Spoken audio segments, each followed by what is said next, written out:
գնդակը գլորվել է,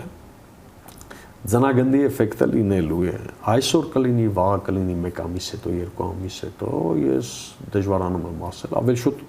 ես մոտավորապես ունեմ իմ պատասխանները այդ հարցերի վերաբերյալ, շատ բաների մասին չի կարելի խոսել, բայց որ Նիկոլ Փաշինյանի ոտքի տակից գորգը քաշվել է, եւ ինքը գահավիժել է, փաստ է։ Պետք է այդ հաշվարկները դարձյալ ասեն։ Հայաստան Հանրապետության անվտանգության հեռանկարի հետ կապված այնպես լինեն, որ չգնացվի արկածախնդիր որևէ քայլի, որը կպառակտի ներքին համախմբվածությունը, ներքին միասնությունը եւ ամենածանրը շատ ցավոտ վերքեր կառաջացնի մեր երկրի հեռանկարի առումով։